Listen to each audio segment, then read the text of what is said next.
கண்ணியத்திற்குரிய எல்லாம் வல்ல அல்லாஹுவின் நல்லடியார்களே, பாஜக அரசாங்கம் ஆட்சி பொறுப்பிலே ஏற்றதிலிருந்து குறிப்பாக சிறுபான்மையினருக்கு எதிராக, முஸ்லிம்களுக்கு எதிராக ஏதாவது ஒரு சட்டத்தை நாளொரு மேனிக்கு ஏற்றுக்கொண்டே இருப்பார்கள் என்பதற்கு உதாரணம் சொல்ல வேண்டிய அவசியம் இல்லாத அளவுக்கு அன்றாடம் செய்திகளிலும் செய்தித்தாள்களிலும் வருகிற செய்தியை பார்த்து நாம் எல்லோரும் உணர முடியும்.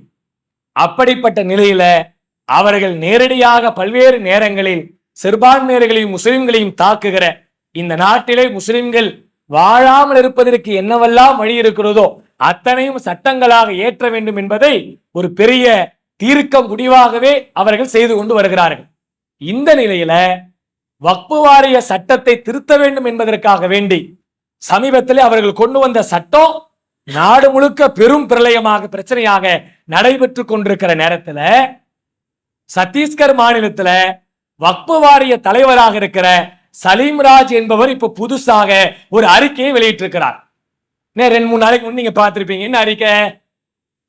சத்தீஸ்கர் மாநிலம் முழுக்க பள்ளிவாசல்ல உரை நிகழ்த்த வேண்டும் என்று சொன்னால் நீங்கள் எதை பேச போகிறீங்களோ அதை முன்கூட்டியே ரிட்டன்ல வாரியத்துக்கு அனுப்பணும். அவர்கள் சரிபார்த்து சொன்ன பிறகுதான் நீங்க பேசணும். பாஜகவை இவர் மாறிட்டார்.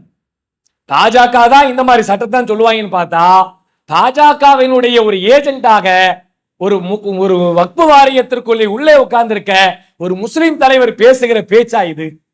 இது சட்டத்திலே உள்ளதா? இந்திய அரசியலமைப்பு சட்டம் இதை அனுமதிக்கிறதா? வக்ஃபு வாரியத்துடைய வேலை இதுதானா? சொத்துக்களை பராமரிக்கணும், அது கொல்ல போகக்கூடாது, விலை போகக்கூடாது, ஏமாத்தப்படக்கூடாது, அநியாயமான முறையில வாடகை தராம சுருட்டக்கூடாது, அதை கள்ளத்தனமாக விற்கக்கூடாது, அதை பராமரிக்கணும். அதிலே நிறைய சட்டங்களையும் திட்டங்களையும் தீட்டி மக்களுக்கு நல்லது செய்ய வேண்டும் என்று சட்டங்களை எல்லாம் போட்டு வச்சிருந்தா இவரு சொல்றாரு நீங்கள் உரையில பேசுறதா இருந்தா இதைத்தான் பேசணும் என்று சொல்லி பிஜேபி எதை எழுதி கொடுத்தார்களோ அதை இவர் வாசிச்சு கொண்டிருக்கிறார். ஏன்னா அங்க பிஜேபி அரசாங்கம் நடக்குது.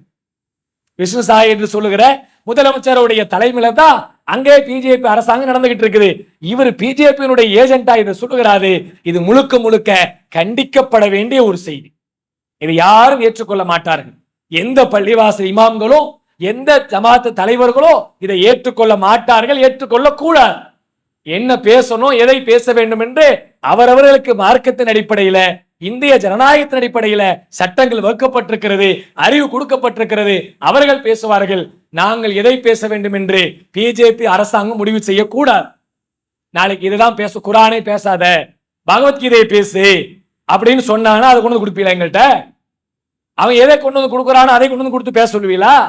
இதையெல்லாம் முழுக்க முழுக்க கண்டிக்கப்பட வேண்டிய, தடை செய்ய வேண்டிய விஷயம் என்பதை அவரையும் புரிந்து கொள்ள வேண்டும், அரசாங்கம் புரிந்து கொள்ள வேண்டும் என்பதை புரிந்து செயல்படுகிற நன்மக்களாக அல்லாஹ் ரப்புல் ஆலமீன் நம் அனைவரையும் ஆக்குவானாக.